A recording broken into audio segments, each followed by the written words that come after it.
It's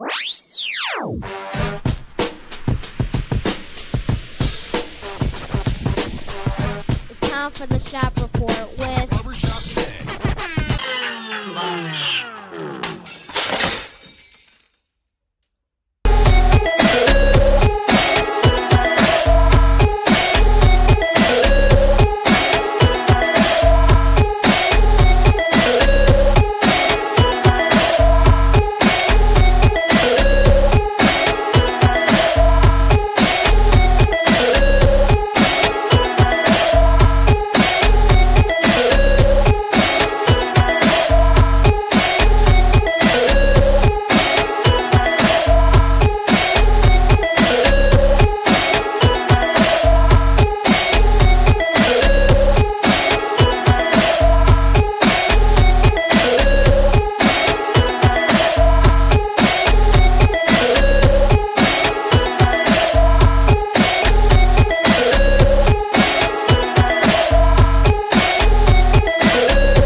Yes, welcome, ladies and gentlemen, to the Shop Report special presentation of the Turnbuckle. I, of course, am your host, none other than Creative Control Jay, and it's a momentous, spontaneous type of show today. I got my guy to my right, as well as yours, none other than D. Gully from the CO Lum Bus.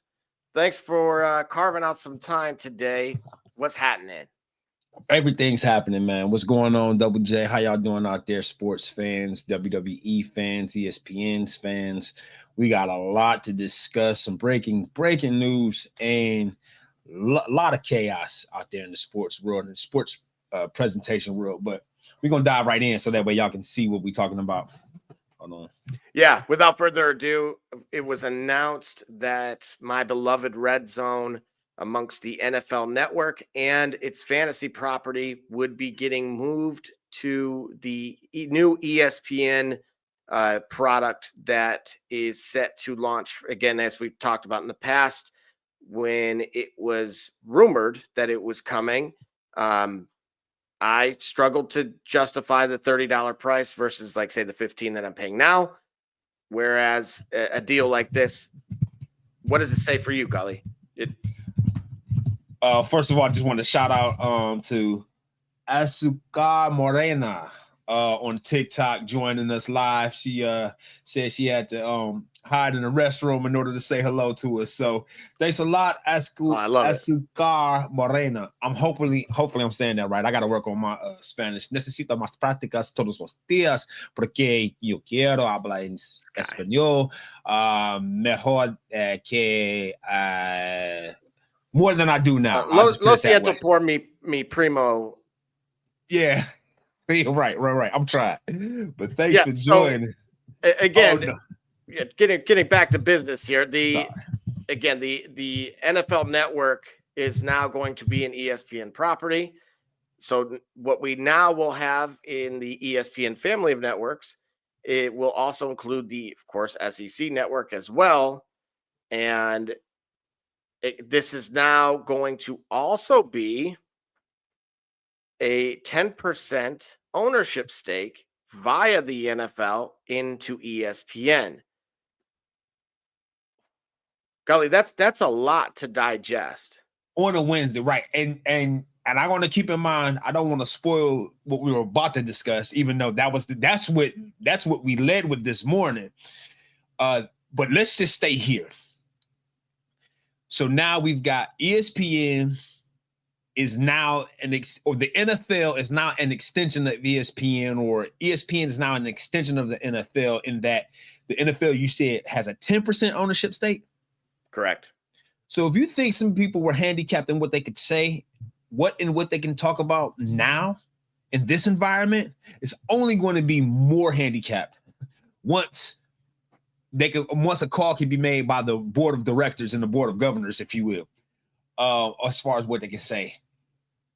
Does this do anything to provide more access or more availability to expand the quality of the product that the NFL has? I'm not sure, it certainly feels like the NFL now with this deal has more control.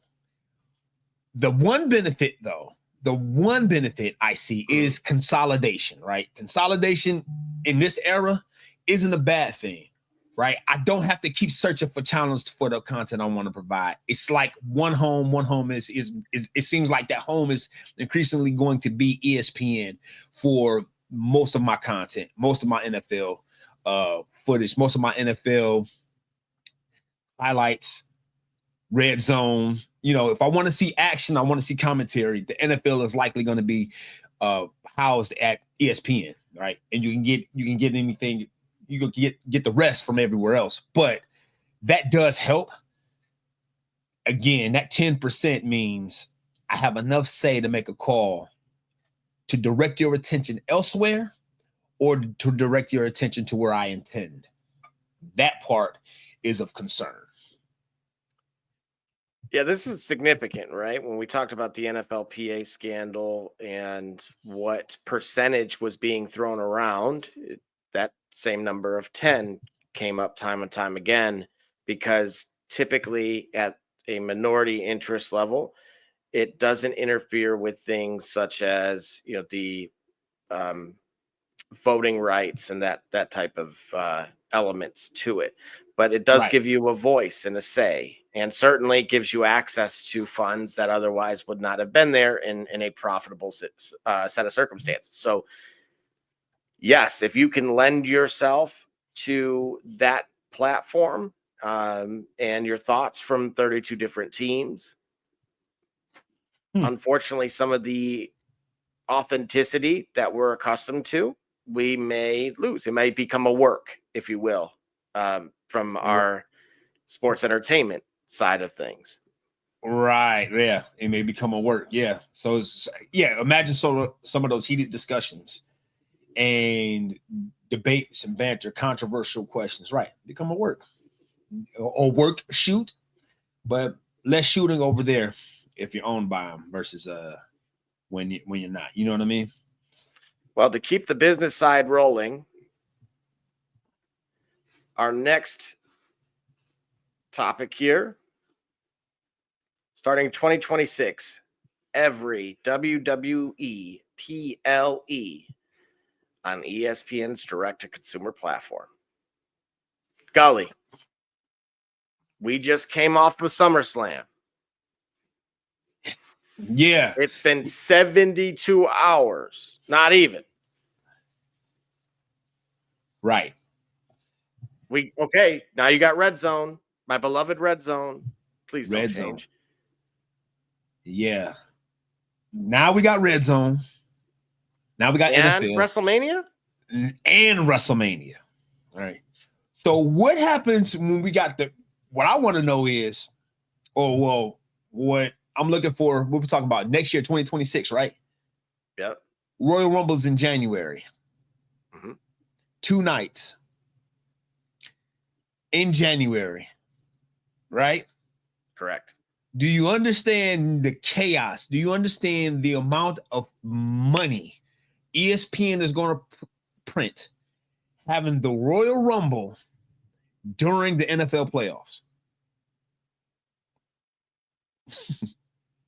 Right? Because by the end we're late January, so that's the divisionals. If not, it may not be the conference championships, but we probably are. Yeah, we in playoff time by that time.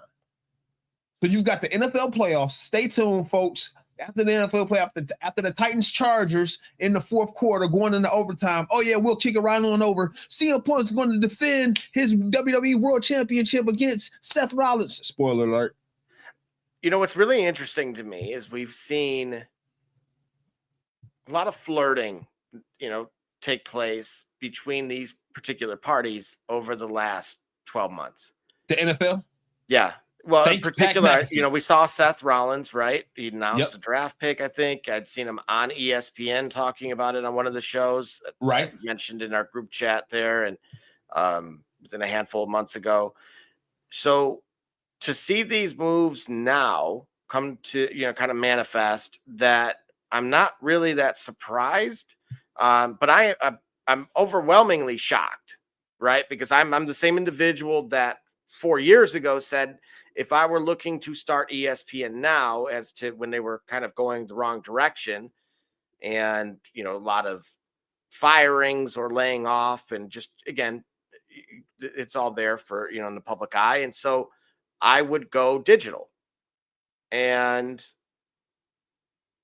to the extent that they have now with these moves is absolutely incredible. I mean, it's taking Right. my playbook and executing it further than I actually imagined was possible. Because to me, something like Red Zone, I don't know what the valuation of Red Zone would have been. I don't know what the valuation of its we're talking the NFL's fantasy prospect or product rather. Right. And then also WWE PLEs. Look, we've talked about what TKO was going to do with this. Yeah.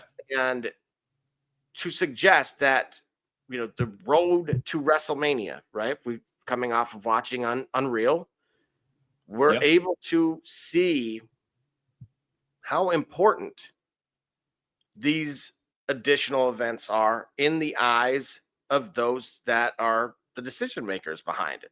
So to have that all hosted under one roof, when we know ourselves now that the events themselves, of course, are traveling constantly throughout the globe, is massive. And it's so massive that I do want to point out that it was not a inexpensive endeavor. Instead, it was actually almost twice as much. So they will actually be paying $325 million to ESPN. Or I'm sorry, ESPN will be paying WWE $325 million, whereas Peacock, for example, was giving them about 180. What do you say to that? Because I know you see this a little bit differently than I. So, okay, now I've given you Exhibit B. So I just want to be able to find it, right? So whereas I just talked about when it comes to the NFL, sort of making the play, or ESPN making the play to bring most of all the content from the NFL to its house, I was I was sort of confused as far as where to find or where to watch WWE content, right? We got the PLEs on Peacock right now. Raw's got Netflix is on Raw. Didn't realize, though we watch it and we broadcast it, because of outside of the podcast world, I'm fairly busy. Didn't realize this whole time that not only could I watch it on network TV, but I could also have watched SmackDown on Peacock. Then the PLEs are on Peacock until it was like WrestleMania. Wasn't WrestleMania? It's everything is everywhere all at once, right? So ESPN grabbing all the WWE PLEs, great, fantastic. Raw's on Netflix, we got it. Where does SmackDown go? I don't know. Where does the library go? Does the library remain at Peacock and it's just the PLEs? Or does the library go to ESPN as well? So does the WWE network go to ESPN? Or does it go to Netflix? So as exciting as the deal is, if you are an investor in WWE or ESPN, it could be sort of exciting to kind of see that new wave of a new broadcast channel if you were a viewer. Like, I was very excited at the pay-per-view or the PLE-esque presentation when Netflix first premiered Raw this year. And I feel like much of that energy has been sustained, in my opinion, in terms of it feeling that atmosphere, feeling like it's a premium level product or premium live event in that way. Will that remain once you get the WWE network, the WWE PLEs on ESPN? And but Gully, they're 2 nights, Gully. I got to speak for the people here. They're hounding me on these social platforms. They're saying, but it's 2 nights. And I can see the satire in that. But what do you say to that, right? It is 2 nights. And they, as we had read on, I believe, Monday, that that was going to be our new norm. Does that do anything for you on this? Does it do anything? Well, where we watch and what we watch and how long we watch, those are three distinct questions.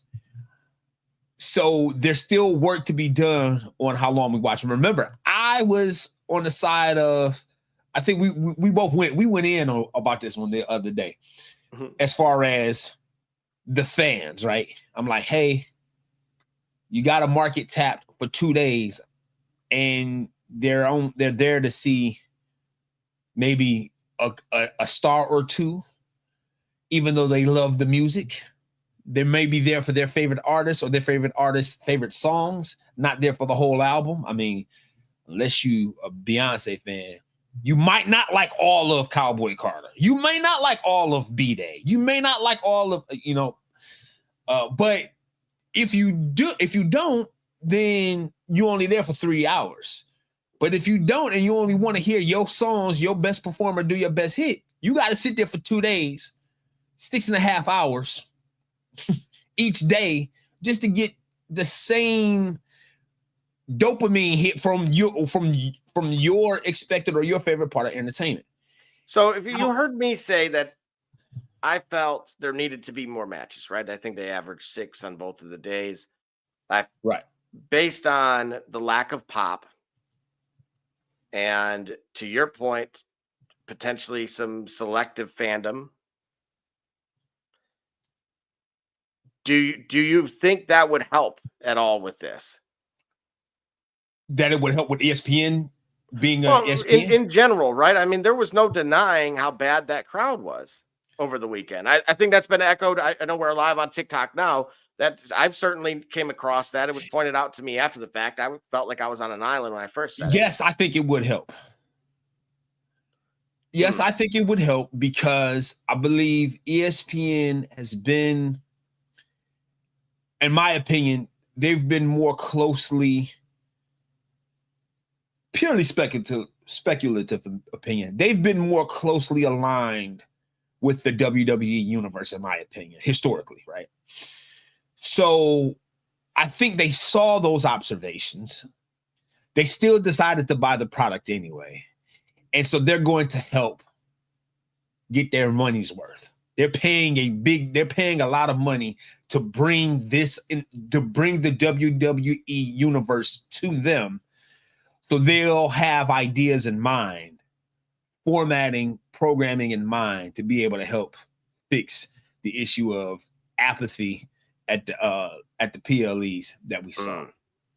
They'll be able to help. There's still more that I think more than needs to be done, but that might be on the WWE's issue. Put it this way: if you're gonna have people there for 2 nights, you don't need to have them there so long. Right? Don't pitch clock me. No, we're not doing the pitch clock here. Listen. If I want to go to an event, man, all I'm saying is just go to Peacock and watch. Gil Elvick tapping in saying WWE's going to ESPN now. Only the pay-per-views. So starting in 2026, and actually, Gully, this might solve the issue. As of an hour ago, it is being reported that potentially WrestleMania is going to Saudi Arabia and Jeddah in particular at some time. And what we have here is a discussion. A huge entertainment event I just signed for 2027. A big surprise announced soon. I love it. You see how he didn't say it, but he let it go. Right. He didn't say nothing. Oh, man. But he just smiled. Wow. World was fine. But so hold on, how do we say his name? Tagar? We'll call you Tagar. No disrespect. That's the way I read it. All right. Hopefully it's all love, Tagar. Tagar, he says Royal Rumble is fine, but WrestleMania, it's going to be complicated. I challenge though. Why do you think that would be complicated? Why would WrestleMania be complicated if the Royal Rumble isn't? Yeah, I'm intrigued by that. I don't know how I feel about it, right? We're coming off it was Vegas last year. I mean, talk about two polar opposites, right? But here's the key. You know and what? I've warned you guys about this. I really did. I said the U.S. crowds, be careful. Yeah, right? The circus is not coming to town as much anymore, and you need to make sure that you're doing your part. I'm saying, so hold on. No, here's what I'm saying. Yeah, before you do, just tapping it. Gil said, I thought it was going to stay on Netflix. For Monday Night Raw, it will. Raw will stay on Netflix, right? Yep, Raw will stay on Netflix. So if Raw, okay, so somebody clarified earlier, you said somebody clarified just the PLEs will be moving to Netflix. I mean, moving to ESPN in 2026, right? Yep. So that means the library stays at Peacock? Never specified the library. See what I'm saying? Like, no, bring it. Listen, figure out a way to. I'm tired of paying $15 here and $10. Look, I'm spending $100. Listen, bro. At this point, I'd rather just give me Spectrum again. No library rights in the deal, confirmed. So I still need $1.6 billion deal. No library rights. So I still need Peacock if I want to watch the historical stuff. That's right. Not even just the historical stuff, right? 6 Feet Under podcast, Broken Skull sessions, all of the all of the background content. I still got to go to Peacock for. If I want to see Raw, I can stay in Netflix, which I have Netflix. I'm not getting rid of my Netflix subscription anytime soon because it's the one premium network. Not a ringing endorsement. Purely my opinion, it's the one that it was the first one I had, kind of like it's been the main one, whatever. I'm not getting rid of opportunities available. Yes. All right. I'm not necessarily getting rid of Netflix. Okay. And I guess now because I'm an avid fan and I love this stuff, I guess I got to keep Peacock too. Now I got to get ESPN. Well, what about guys like me that already had it? Now they want to charge me double. I'm gonna tell you what. Amazon has a product for you, and I'll leave it there. And this is why this happens. I don't have, listen, shrinkflation, bro. Do you know that the multi-pack of Quaker oatmeal only includes 10 packets now? Used to be 12. Same price. Yeah, right. Same price for the oatmeal. Only 10 packets. Used to be 12. So in the era of shrinkflation, you're dividing the attention span of my dollar. That's my problem with it. It's kind of cool. I guess it's okay that ESPN has the PLEs now, but I was already going to watch them on Peacock, and I was fine with that because the rest of the library was on Peacock. So absent Netflix for Raw, I had two places to go if I wanted to get all of my WWE fix. Now I've got 3. Now I do have a problem with the deal because what does it do for the consumer? Well, it depends, right? Hold on. And especially since what you've added is you make it even more conflicted because you spiced up the ESPN offering by the volume of NFL content. So, yeah. So now I'm more conflicted with my entertainment dollar than I should be because it shouldn't be this hard of a choice. But I'm only getting almost all of it. I'm buying one shoe at a time, but I have 2 feet. That's what I'm doing now.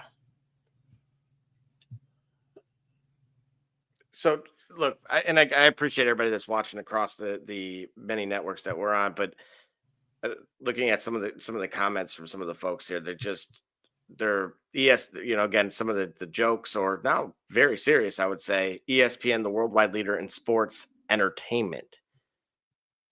Yep. Well, remember, we got into this last week on the Shop Report, last weekend on the Shop Report when we talked about it. I got a loud comment. I'm going to paraphrase it. Them thinking I'm going to pay $30 for a expletive 5-match pay-per-view majority of the year is hilarious. Okay. Hey, you got. I need to sing Gil that. said it Yes. mildly. It's gotten out of hand. Yeah. Look, I hate to wear. Yes, I'm going to put on the Lord business hat. Yep. I love the move. I love every bit of ESPN reinventing itself in a digital era. Okay. This is how you set yourself up for, at the very least, the next 50 years, because as I've stated on multiple consulting calls, the digital universe moves at a much faster speed than we here on Earth. So in terms of what it means for you, the fans, unfortunately, yes, once again, you guys are being asked. I ask of you, one more time to do this. And close the doors. Close the doors. Close the doors. Close the doors. Double check. Close the doors. Once again, we're going overseas now for our PLEs. Sadly, I don't know when they return to the United States or how frequently they return to the U.S. I think our 3:00 afternoon Raws are going to be something that they're going to say, deal with it. 3:00 afternoon. Well, I'll tell you what, based off of some of the beautiful screenshots I've given to the fans over the course of these last several months, I can kind of deal with 3:00 Raws. But well, I see your point. Come on, Mr. Long form storytelling, smartest in the room. Oh, don't do that to me. Don't do that. Don't do that. Don't do that. No, don't do that. Long form storytelling and the arena by which it's delivered, these are separate atmospheres altogether. That's right. So what we have is literally the Marvel universe taking place and unfolding in front of us. Yep. Across 7 different apps. Right now.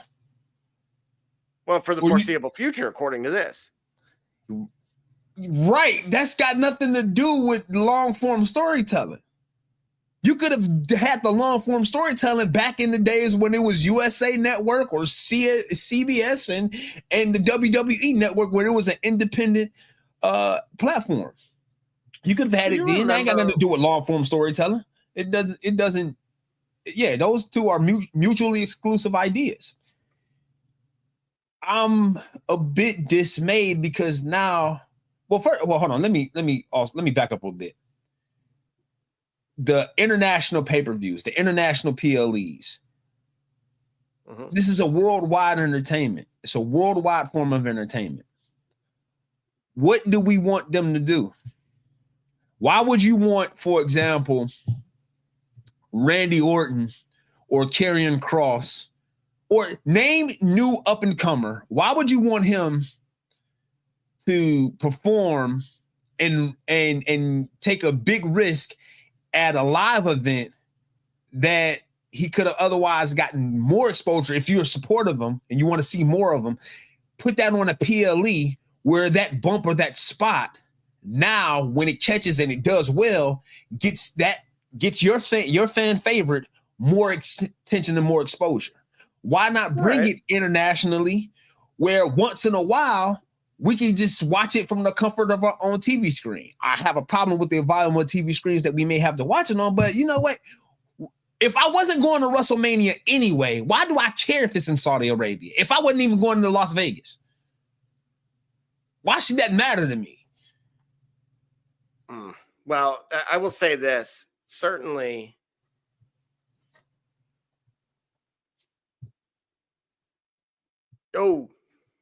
hey, so quickly, what happened?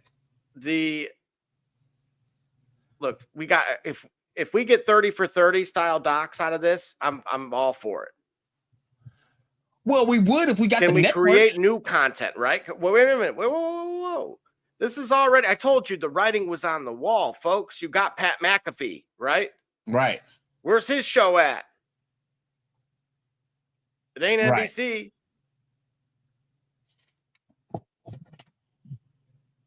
Right. Absolutely. Yes, we are. And now I have a feeling we know who that is. Now we have some more format things, some better time slots. Now your ESPN, like your Sports Center at night's going to include who won on Raw. Right. That to me is interesting. Because in my opinion, it might tell you the NXT. They may tell you the NXT. They're bringing this form of sports entertainment, let's say honest sports entertainment, into the realm of the reality, right? Where baseball and basketball and football and hockey are real. This fake wrestling, you still want to recap because you know what? I might have missed my show. I might have had to work a double at the plant, so I did miss what happened on Raw. And you know what? I don't feel like going on my phone to log in to find out where I gotta go. Let me just tune to ESPN to find out. Let's see it across the ticker here. CM Punk retains WWE World Heavyweight Championship following a surprise return of. And you see how I'm like low-key pining for CM Punk to win that title again. I know that you have your feelings about one Mr. Phillip Jack Brooks, but I'm sorry, CM Punk. So let's see. We got Megan asking, I'm curious how the ESPN thing is going to work out with its partners. Is the Disney Plus bundle going to change the price, the Verizon deal? So there is a broader ripple effect. Right. Where do we get this $30 business? That was via the CEO of ESPN. So this new premium ESPN is going to be $30 a month. It'll include what we talked about from the NFL. Correct. It will include the WWE PLEs. That's $360 a year. You got to be able to knock that down to $339 a year if you pay it annually. Please save me something. But again, that's $339 for my entertainment. See, when you look at the numbers, you know, death by 1,000 cuts, right? But when you talk about the numbers in total, you bring up the totals, it starts to become real. $360, $400, right? Like, is it just $400, or is that $400? Because imagine $400 just being lost from your bank account right now. Well, sure, right, and that's where there are some concerns when it comes to the Verizon Disney bundle that she's referring to, right? Because again, that was a direct competitor of one of the previous Netflix Max Peacock bundles that Verizon has. Oh, okay. So we're playing chess, not checkers here on this program. And again, so now you may have some tier shifts or some bundle price increases in order to tier shifts. I thought you were about to say tier shed. I'm crying, man. Well, right. It may mean, you know, we need some donations on this program too. Hey, what I say earlier, close the doors. Close the doors. Tell them to close the doors. What about Undertaker, bro? Right. Yeah, so the context of the conversation at the moment is ESPN's deal to host all of WWE's premium live events beginning next year. And we don't know how long does that deal run? You have I have how many details do you have? No, it starts in 2026, but hang on just a second.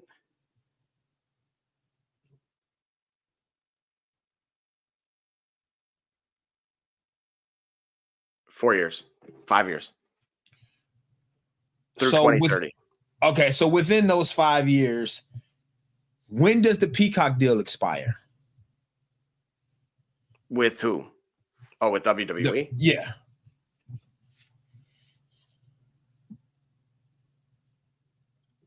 That is in March of 2026. The Peacock deal expires next year? Well, that's Actually, so it says March 2026 is for the PLEs in the US. So let's see. The PLEs in the US. When my guess, if that's when that part of it ends, the rest of it does too. Oh, okay. So maybe But that there was library no library. There was no content library discussed in the deal. It said no library rights. Okay, so they haven't been discussed. But that's not to suggest that they've been retained by Peacock beyond next year.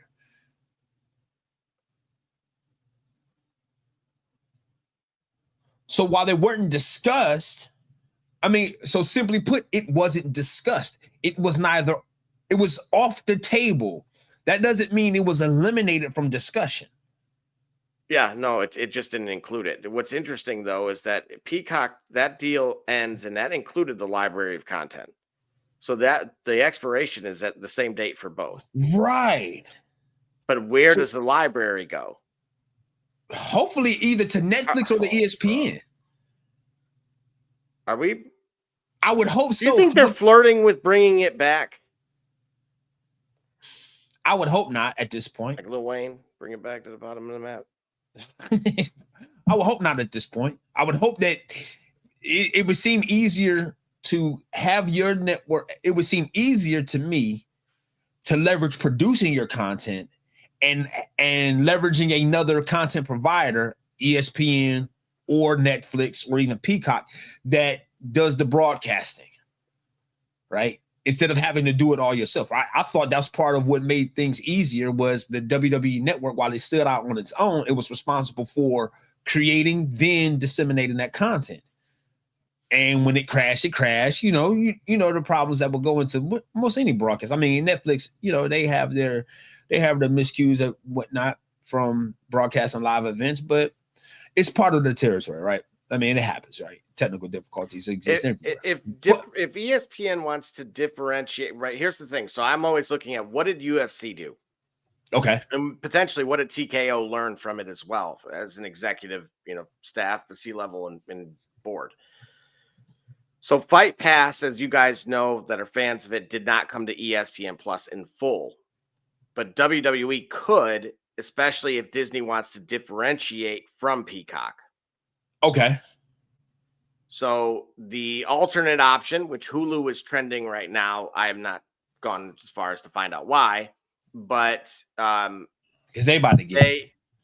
Well, that's Hulu's going to get the WWE library titles beginning with A through C. But then Paramount Plus is going to get WWE library titles with every alternating continent C, D through E, F, and. Dude, but this is why I'm saying the less likely option is a standalone WWE app relaunch. And again, I hope not.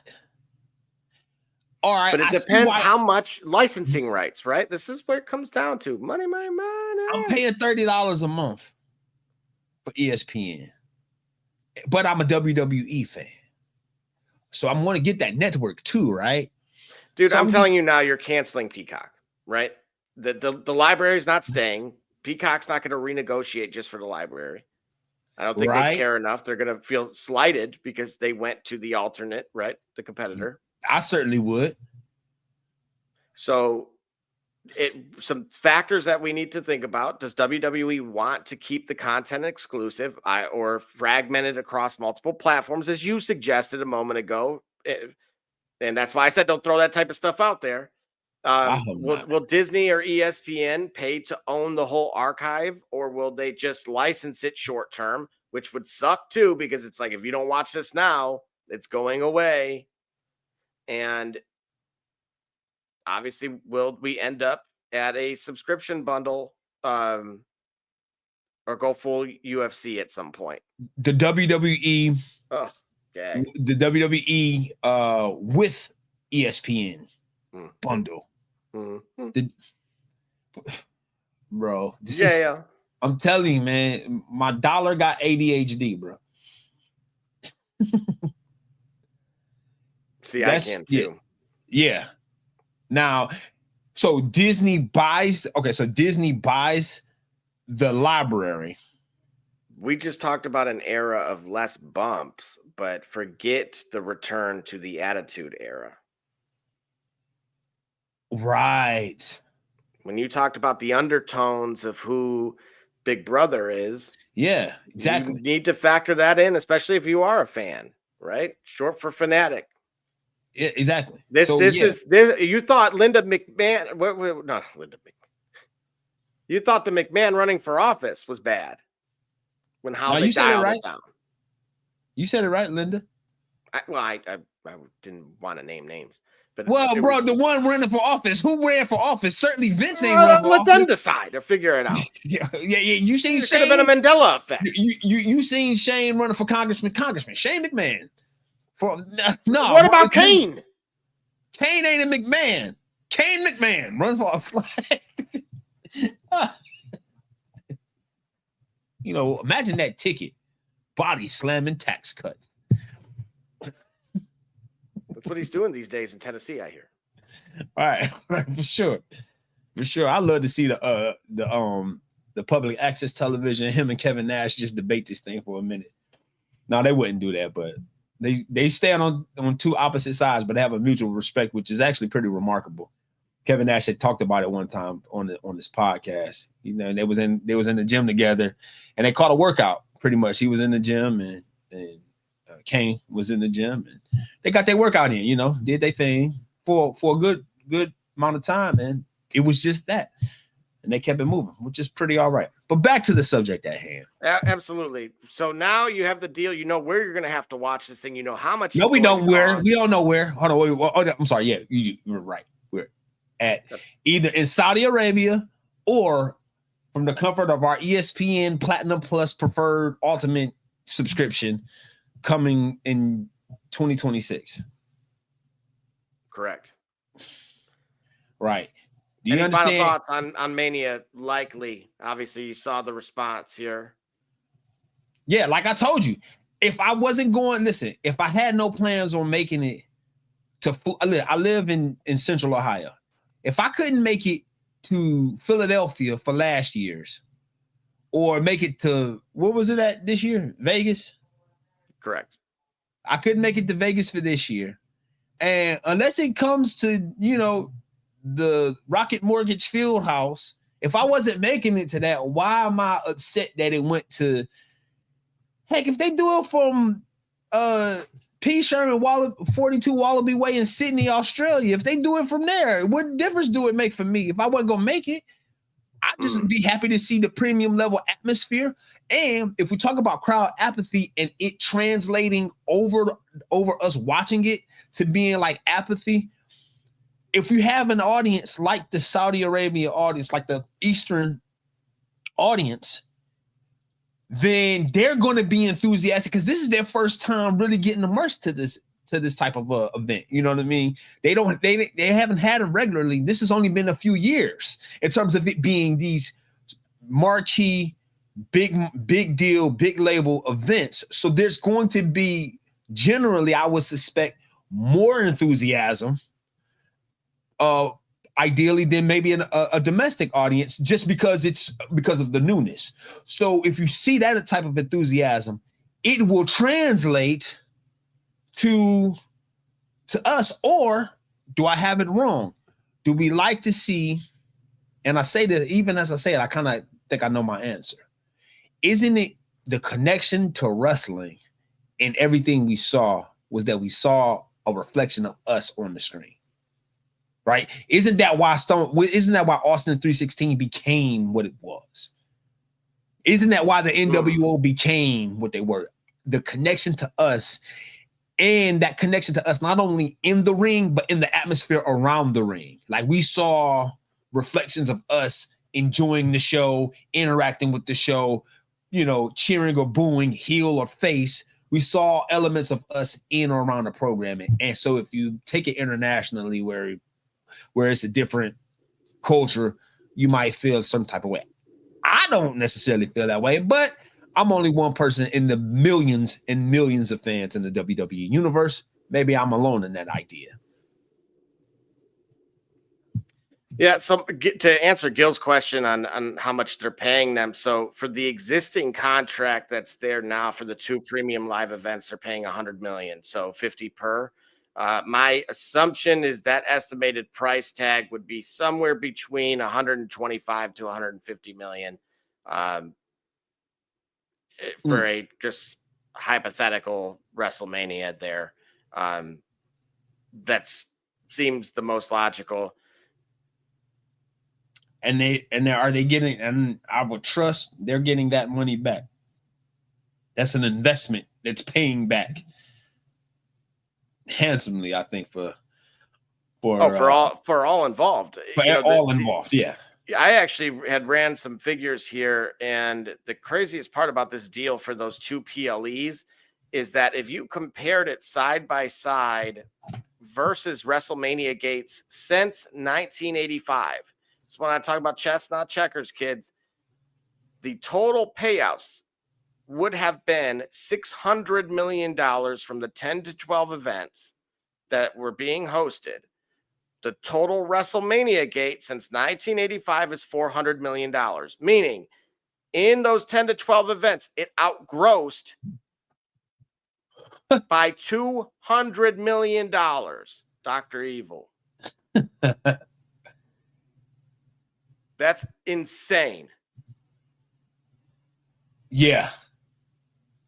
Well, like I say, so prepare. For context, Vegas, we know, had at least $9 million in direct incentives for WWE to host WrestleMania. This is in a whole nother stratosphere, dude. Right. So sound like we're gonna be seeing a lot more of it.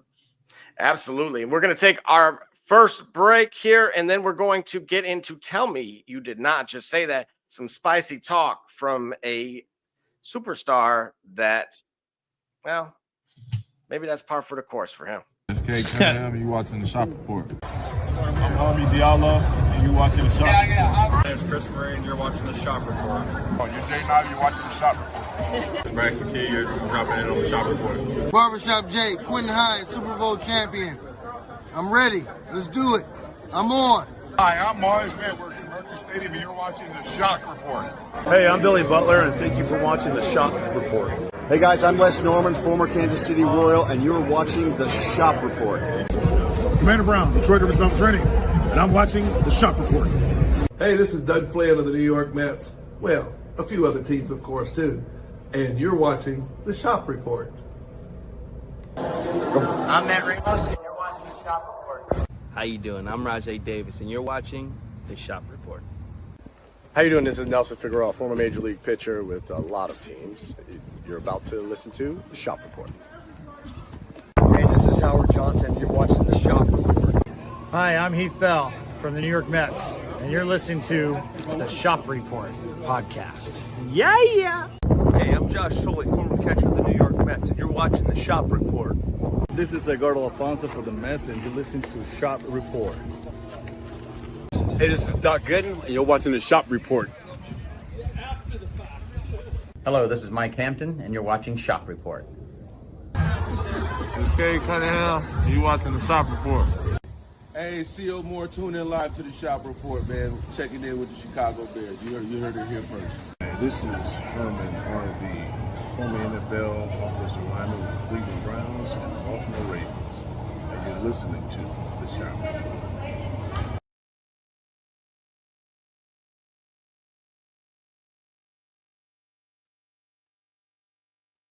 Yes, we do, and we're back just like that. And D Gully, boy, oh boy, I have a quote for you. And today's Tell Me You Did Not Just Say That belongs to none other than Bret the Hitman Hart. He said, and I quote, "I don't want to sound like I'm tooting my own horn all the time, but the best wrestling has to pretend to be real." I mean, that's what I did. I tried to make it as real as I could. Contrary to that Gunther guy, I hate wrestlers that hurt each other on purpose. I hate it when you're out there getting beat up and hurt by a guy for real. They, the chops, look like crap. Paraphrasing. They make a big slap sound. but they hurt. It's not supposed to be real.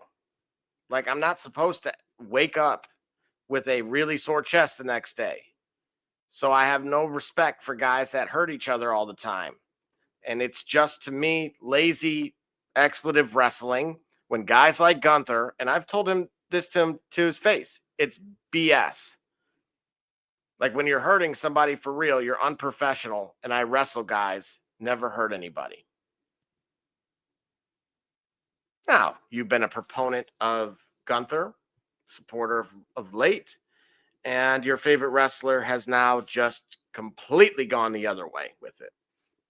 D. Gully, the floor is yours. Gunther, I thought, was described as a generally safe worker that doesn't hurt his opponents in the ring, sort of a proving ground that when you wrestle with him, especially on the pay-per-view, you're gonna get a good show, and he's a measuring stick for if that wrestler is ready for the prime time or is ready for the greatness of, ready for the highlight, ready for the big time. Think about Jey Uso. As a matter of fact, our guy, man, and I miss him out here, man. I know it's been busy. We haven't connected quite a bit. Paul, he said that to me, I think, in conversation. He described when I was still trying to get on the Gunther train, right? Because I didn't see it, and you saw it, everybody saw it. I didn't quite see it. That was the way he described it, and I think that holds. I think there's traction with that. Basically, again, Gunther's generally a safe worker. He doesn't really hurt anybody. He doesn't botch a lot. You got believable matches. He doesn't do things outside of what you would expect to see from a guy his size. He doesn't allow what you wouldn't expect to see from a guy his size. So for Bret Hart to say that is a bit surprising, because that ironically is one of the safest. Gunther is ironically one of the safest workers that I've seen.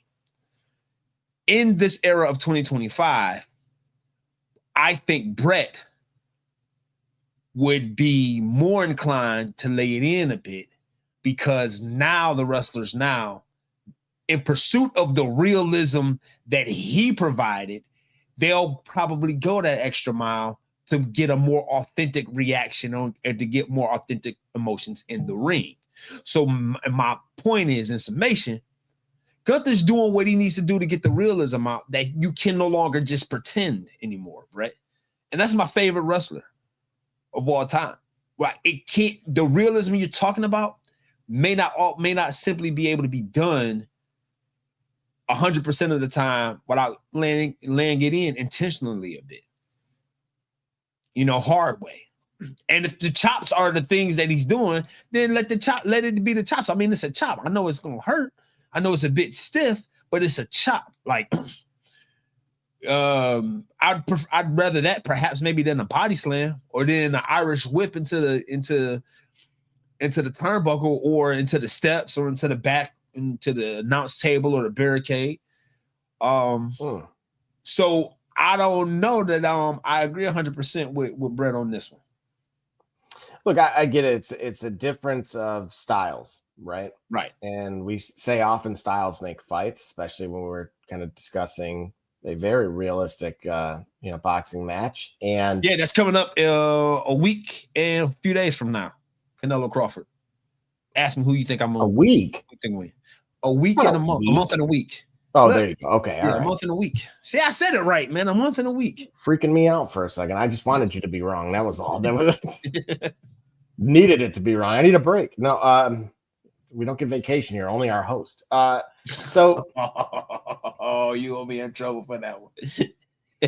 Yeah. So again, I get it. Too much chopping, not enough storytelling. Okay, fine. The abuse of the strong style. But again, that strong style is what you see in Europe. It's what you see certainly in Japan. Yeah. But so excessive realism, it sounds a little whiny to me. It sounds like I'm still hurt from Goldberg. And Goldberg got to come back and he wrestled who? Gunther. Yeah. So, you ever heard that the enemy of my enemy is my friend, but he went and took it a different direction? Who was he? That being Bret the Hitman Hart. Bret the Hitman Hart. Right.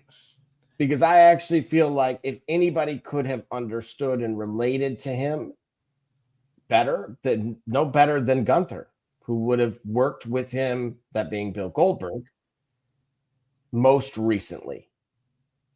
Right. And we could, we got a chance to see how much of that style changed. Right. And so, again, the fact that he's not face selling or kind of the lack I don't of like emotion. I don't like the back and forth though. I don't like the chop, or the punch. Like everybody's doing that. Like I don't remember that it being that. Everybody's doing that. Man, how many matches do you see with the that spot where they go back and forth, the single strike? Like so many. It's in so many matches. Right, a pain tolerance contest. Yeah, and that to me, because so many of them do it, it misses the point. Now, I would say if you talking about, when you talk about the clash of wills, once we get into like a premium, like if that was a premium spot at a pay-per-view or a matchup of like a AJ Styles, Jey Uso, or AJ Styles, LA Knight, or AJ Styles, CM Punk, or Cena, AJ, you get what I'm saying? Like if a spot where you have two guys who are known to be top, I feel like to me that should be that type of spot is reserved for a top guy spot or top girl. It could be a Rhea Charlotte spot where I can believe that these guys have much more to give than they can take it when the chips matter the most, right? The impervious to pain. We had Goldberg. He was no-selling some of those. He laughed, remember? Yeah, in the Gunther match, right? Correct. This is what I mean, right? This is the same I get guy. that. No. So I'm saying I get that. I guess I was distracted a bit, but I get that spot when it comes to Gunther Goldberg. Because that's what he's there for. He's there to prove that he's got enough left. And for him to be able to take and withstand the punishment in 2025 in an era, when this era is well past his prime and whatnot, I kind of get it at a point. But I just saying, when you see that on the lower card, it's like it loses. It's akin to the no-selling that's just rampant in AEW. Whereas, so what style are you're looking for more technical here? No, I'm saying that spot in from particular. A mid card, from a low, we'll just call it a mid card. I'm saying when I feel like no selling is reserved for key moments. No selling. So even say what you will about him. The no selling that Hulk Hogan did, that was the main event, and chips were down. Like he was famous for no selling and Hulk and Gut. The Warrior did the same thing. Guys at the top of the card, at pivotal moments, no selling. It's like, think about it. It's supposed to be an adrenaline rush. It's not supposed to be the setup in the middle of a match. It's not supposed to be the very beginning of the match when you dropping the DDT and you flipping the DDT and you're doing a reverse power driver and you no selling that. That to me is totally wastes the impact of a no sell, and it ruins the impact of said move. So I get that. I've never been a proponent of that in particular. It's too Hogan-esque for me. Doesn't work for me, brother. And oh, brother, you got me. It's too soon. Huh? Right. Call my wife. And so instead, again, I look at it and say, what's the role of the opponent? Right? He hates his style. But as we say in boxing, if styles make fights, then that's the role of either more than likely the babyface in this case. Do you agree, disagree? Where's Paul at? Because here's the thing, like Gunther is Gunther. Yes. Right? We've had Dragunov versus Gunther. I would have said it 2020 sticks out to me. Okay. I know why Brett would hate it. Right? It was just a brutal match. Right. too stiff. Right. Or certainly ones that he'd love, or at least maybe come around to, Gunther and Gable. That match was awesome. And this is, I'm glad Look you brought at that what up. I'm saying is the issue here. It's not Gunther. He's proven to me that in spite of, I don't even call him limitations. I would just say that's who he is, his style. If booked correctly, creative. Yeah. Right. No pain. Be ready, it's coming. Make sure you're wide enough. Right. I agree. Like, sorry, I'll lay off. Right, man. Yeah. Oh, you know what? If we got time for it, yeah, we got to talk about that. That's what we talked about. We wanted to mention that, right? That's right. That's right. We did. Real versus we'll get unreal. to that. But so again, what's your thought? Look, Real quick. You're agreeing with Bret Hart on this, is what you're saying. I just I agree with Bret Hart about my dissatisfaction with that particular spot. But overall, I disagree with Bret Hart because in this era, that real stiffness in that capacity sometimes does work. And it helps to drive a more natural emotion. If you got to play up tension between the two wrestlers, even if they're good friends, sometimes you got to lay one in just to make sure they know, hey, man, we had a pay-per-view. You need to wake up, or hey, I'm really trying for this spot. I understand what the booking says, but you need to give me what I need out of here in order for me to sell. Like, I'm not going to put you over and you look like trash. Let me lay one in for you to understand, hey, listen, this is the big time, right? It's got to look good whenever I put you over. So don't act like it isn't. So let me give you a chop here. Let me let you know. Let me wake you up. So that's what I think. But no, I disagree in totality. I think in overall, on the main idea, I disagree with Bret, though I do agree with that particular aspect of it. And we can, we'll leave it there.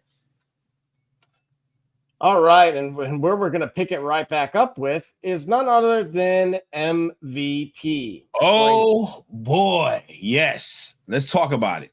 All right. Here we go. A quote here from him. This is from Wrestling Loop.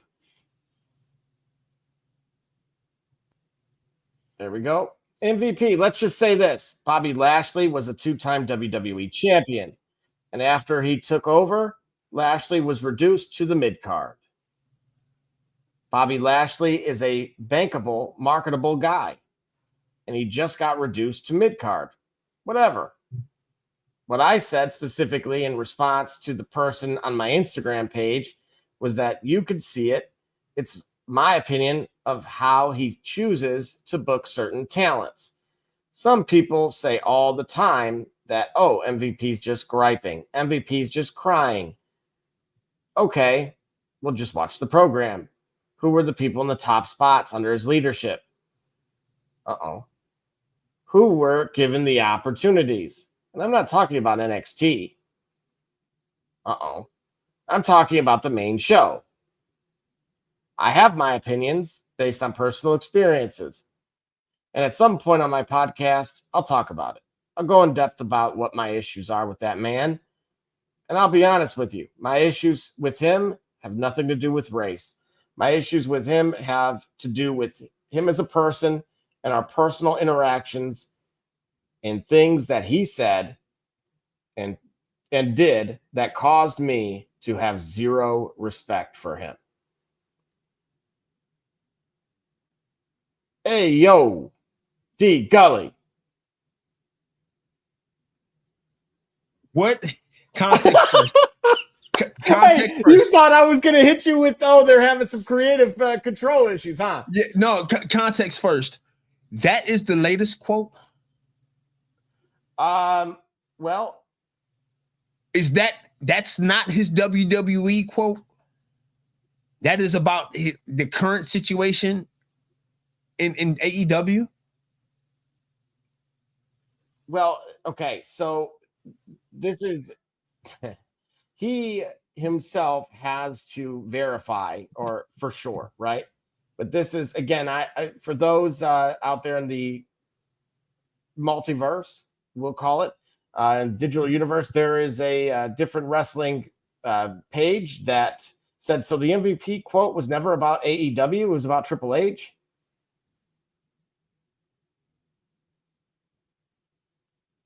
So it's about Triple H. Yes. He's still talking about Triple H. So again, to the response of, so we're acting like Bobby Lashley isn't mid-card in AEW. If he was the talent showcase he is, the Hurt Syndicate would be thrashing the roster of AEW. So nah, bump that, was one of the replies that I had gotten. Yeah, I'm starting to track with the well, now they're having the same issue is my point. So that's why I bring that up, right? They're having the same issue. Okay, so if they're having the same issue, when Bobby Lashley was on top of the card, tread lightly here because they won't answer questions if we. Was there a certain person was there a certain suit that's active that's no longer active when Bobby Lashley was let's say when Bobby Lashley was last at the top of the card, is there a certain suit that was active then that is no longer active now? When Bobby Lashley was at the top of the card, is there a guy there? Was there a guy there that is no longer there now? Or is it one Paul Levesque that was there the whole time when Bobby Lashley got to the top of the card and was WWE champion?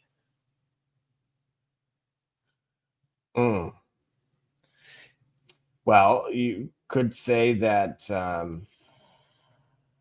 remember they were Vince had them set up the Hurt business, right?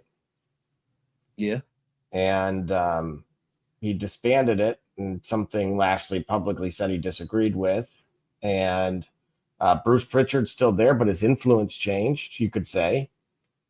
John Laurinaitis was fired in mid 2022 for the stuff, we'll call it. Okay. Before Triple H took over, Ryan Ward, he was a former lead SmackDown writer. He was part of the creative exodus before Triple H reorganized the creative teams. So basically, who was in creative, I just listed it. Paul Heyman was not directly involved then. Ryan Callahan and Ed Koskey are still there. Okay. John Laurinaitis is not.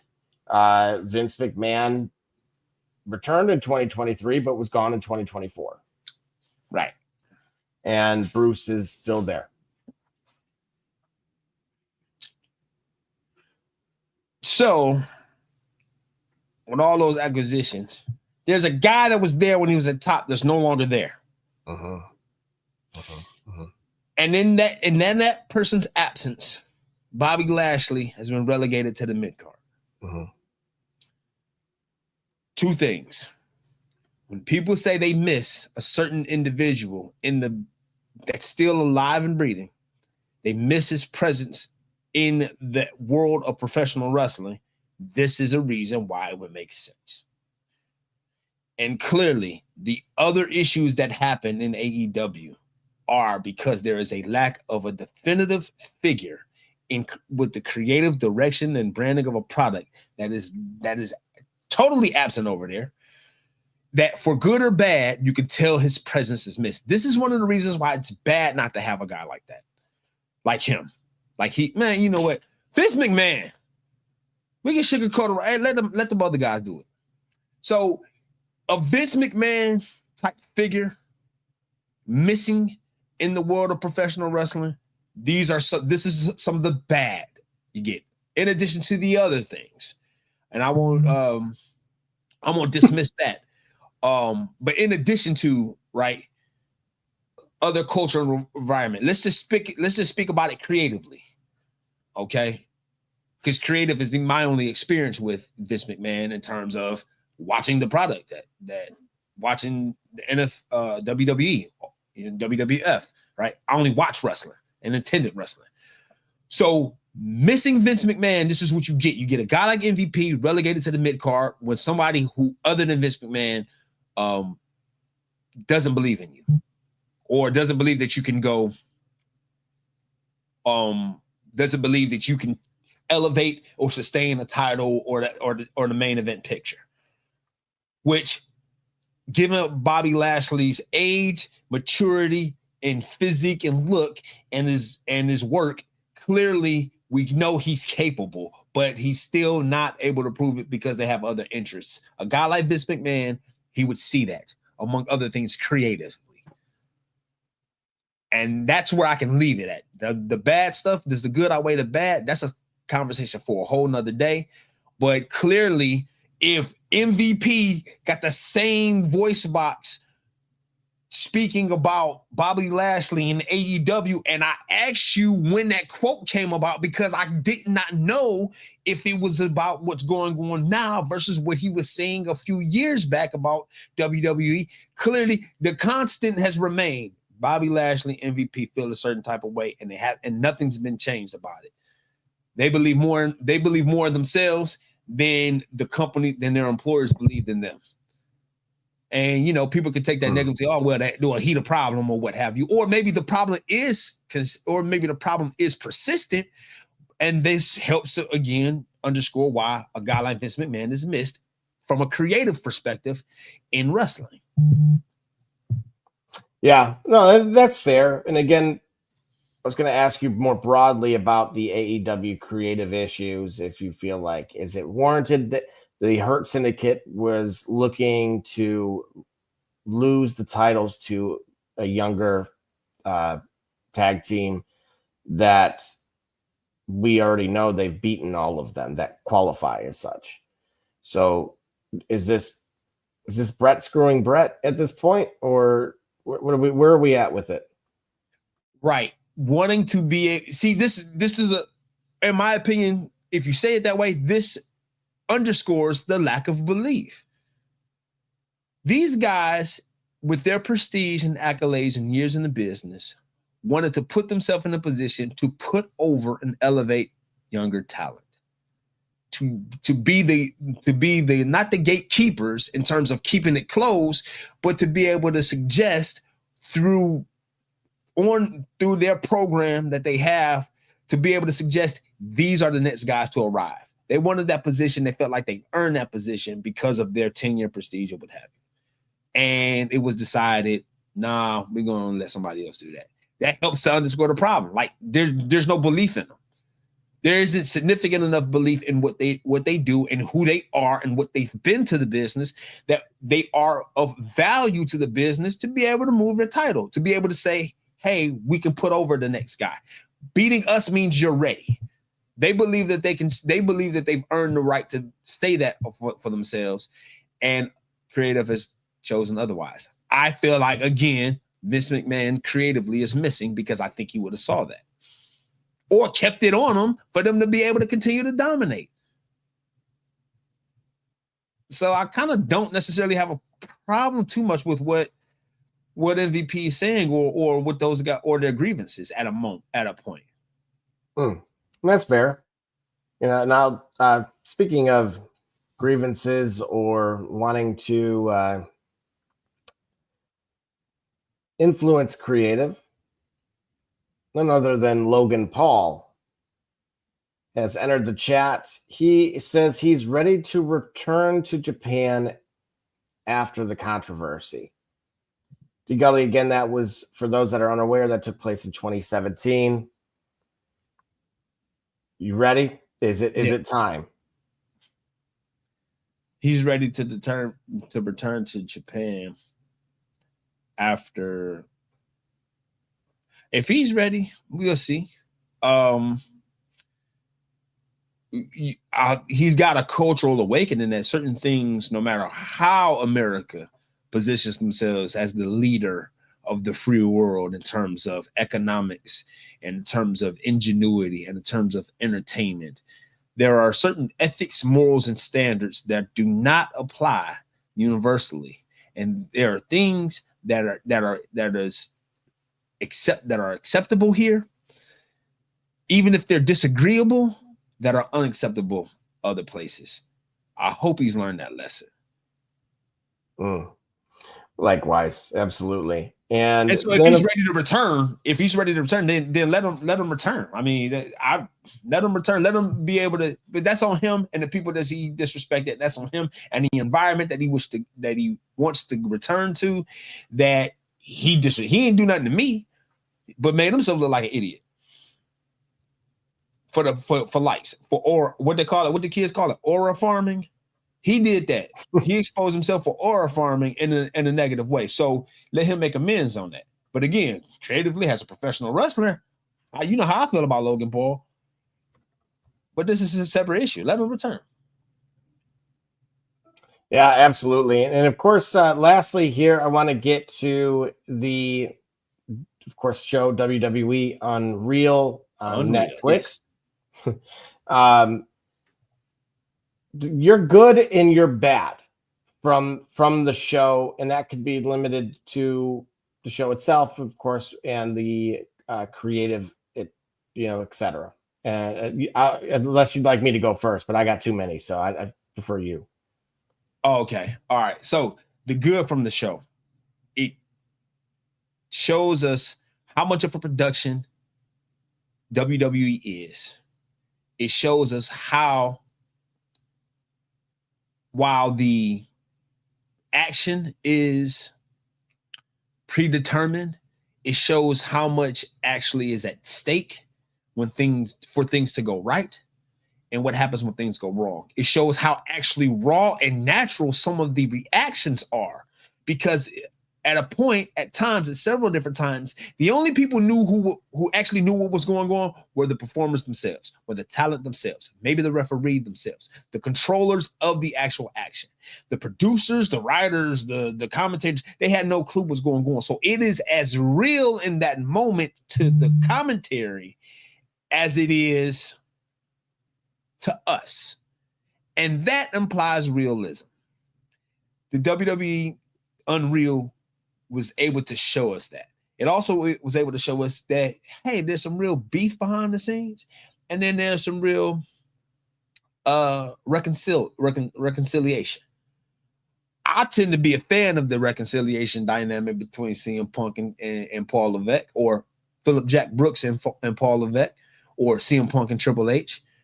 I know you might not feel so highly on that, but that's what was good. What was bad about the show is still ultimately sort of surreal to me that the WWE, when the lights are on, when we're watching the program, wants us to suspend disbelief to know that it's fake. But in the same network, on the same, right after a card, shows us that it in fact is not real. That part is still remains jarring to me. And that's kind of like the bad of it. Quickly on my end, I'm going to say certainly some of the mid-card talent, occasionally kind of unprofessional or just not being prepared. And then the resistance to the creative ideas. I understand wanting to, something like Chelsea Green's hey, I want to win via my finisher. Totally get that. Makes sense. Right. Or I want to be on a pay-per-view. I want to be on a PLE that I invited my family to. That part.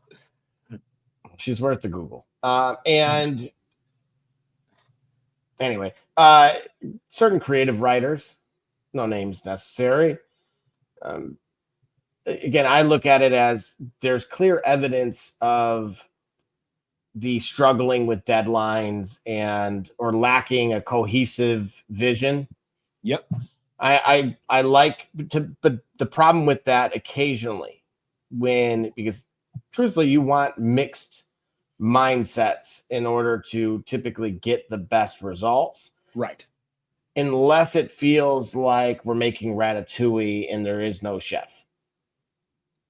And we're all just throwing stuff at the wall and it's word vomit and we're seeing what sticks. Right. So additionally, I would say, those same individuals occasionally are portrayed, certainly in my opinion, as caught in things like politics or certainly we're failing to elevate certain storylines, right? And I think we saw evidence of that over the weekend. Yeah, we did. We did. So, and then speaking of heels, right? Mm-hmm. Just kind of, again, this refusal to adapt a little bit. And then CM Punk. Look, I like the human aspect. There were parts of his story that I thought needed to be told.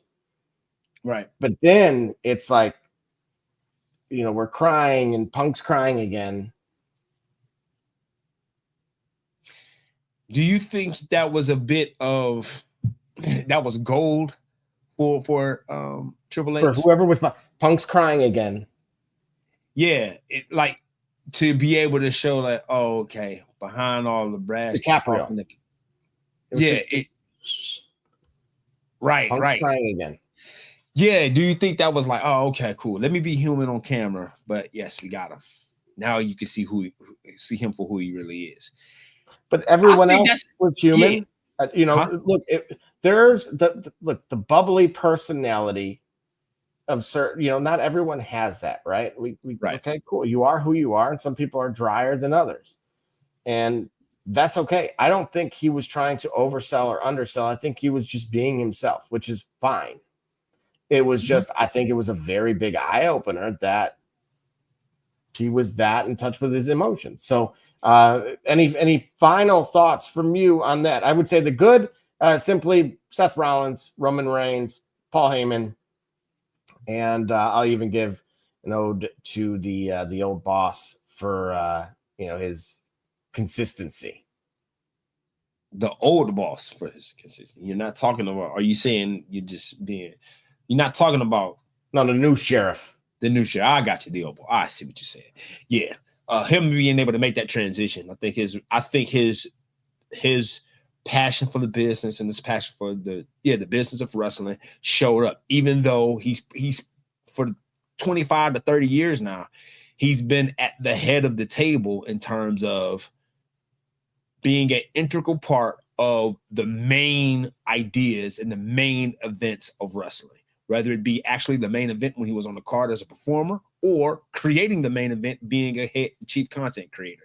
He's shown his ability by hook or by crook, he got there, but he's also working at it though. He's also working for it. So maybe me and Adam Scher may disagree because he knows a lot more than I do about it. But from what we can see from behind the camera, the guy is dedicated to being able to present the best of what he sees fit, if you will. But it shows that a passion for the business, if nothing else.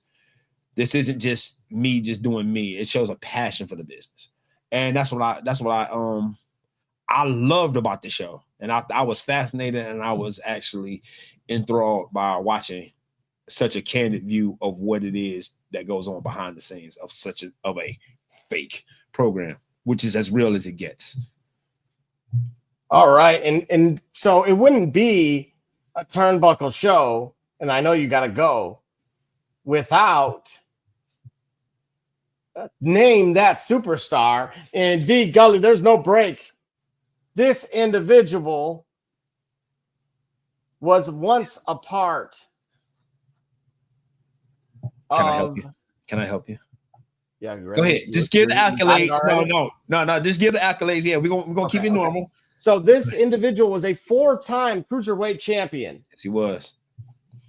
He also was a member of the Filthy Animals, which of course consisted of members like Rey Mysterio, Conan, and Eddie Guerrero. Right. He was known for his shooting star press as a finisher. Right. That fit Gully style? I think so. In terms of major storylines, he also was a part of the New Blood versus the Millionaires Club. Okay. If you remember that. And he was a 2-time tag team champion as well. And more notably, as seen by this here, was a part of WWE Unreal. D. Gully, name that superstar. Uh-oh, my confidence kind of went away midway through you saying that. At first, though, I thought that this is a guy that famously would wear just the A shirts and the denim. I want to say at one point in time, he had a feud with Hogan at a point, which was kind of surprising. Is this not Kidman? It is none other than Billy Kidman, Yes! who was said to be the timekeeper, but also a small part of the creative team here currently at WWE. Yes, even without watching Unreal, I remember, if you would have caught me on that on a random and I had not watched Unreal, I probably would have caught it. But yeah, Kidman was nice. Kidman was was nice. Absolutely. And so I will give you one more. Now you're going to make me late, man. Oh, I know. Go ahead. Give me one more. All right. Just go right into it. Yep.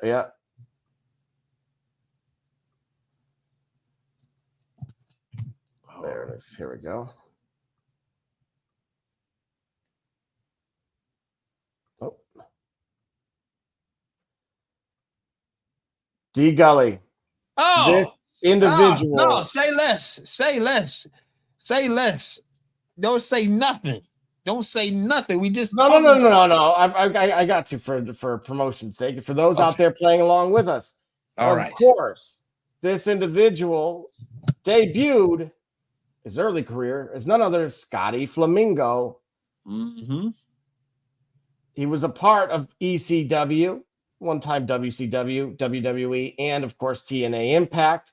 He was known for what seemed like a work, but it was not, when a rogue fan off of a dare from his buddies pulled him by his hair out of the ring mid-promo, where he was sitting in the corner. He used a lot of symbolism, poetic language, and certainly storytelling, and was certainly notable for his moves such as the diving crossbody and, of course, the DDT.